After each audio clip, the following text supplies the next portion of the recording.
కర్కాటక రాశి వారికి ఒకవైపు అష్టమ రాహు, వ్యయంలో బుధాదిత్య రాజయోగము, అలాగా ఉత్తరాయణ పుణ్యకాలంలో చివరి ఆదివారం అమావాస్య సందర్భంగా అనగా 14వ తారీఖు ఆదివారం రోహిణీ నక్షత్రంతో కూడుకున్న అమావాస్య, 15వ తారీఖున మృగశిర నక్షత్రం సోమవారంతో కూడుకున్న సోమవతి అమావాస్య సందర్భంగా మీరు ఇప్పటికే జలగండాల చేత, అగ్నిగండాల చేత, వాయుగండాల చేత, యంత్రాలతో, ఆయుధాలతో, అనేక రకాలమైన సమస్యలతో మీరు సతమతమవుతున్నారు కనుక నరదృష్టి, శత్రు ప్రభావాలు, వ్యాపారాల్లో ఒడిదుడుకులు, అనేక ఆర్థిక ఇబ్బందులు, కోర్టు సమస్యతో విలవిలలాడుతున్నారా?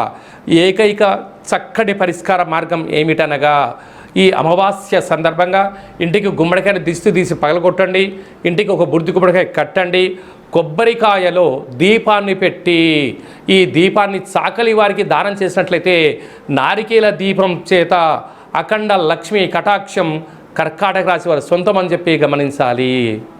మీ వ్యక్తిగత జాతకం తెలుసుకోవాలనుకుంటున్నారా? మీ యొక్క పేరు, పుట్టినటువంటి తేదీ, నెల, సంవత్సరం, పుట్టిన సమయం రాసి ఈ కింది నెంబర్కి వాట్సాప్ను పంపించగలరు. 100 సంవత్సరాల జాతక రాసి పంపించి మీరు పుట్టినప్పుడు గ్రహ గమనాలు ఎలా ఉన్నాయి, ప్రస్తుతం ఎలా ఉంటున్నాయి, రాబోయే భవిష్యత్తు ఎలా ఉండబోతున్నాయో సవివరంగా సంపూర్ణంగా తెలియజేయడం జరుగుతుంది. అలాగనే డేటా బర్త్లు లేనటువంటి వారికి మీ పేరు యొక్క మొదటి అక్షరం అనుసరిస్తూ రాశి యొక్క స్థితిగతులు తెలియచేస్తూ కాళభైరవ ఉపాసన చేత అనగా రమణ శాస్త్రం ద్వారా భూత, భవిష్యత్, వర్తమానాన్ని తెలియజేయడం జరుగుతుంది. ఈ కింది నెంబర్ని అపాయింట్మెంట్ తీసుకొని సంప్రదించగలరు.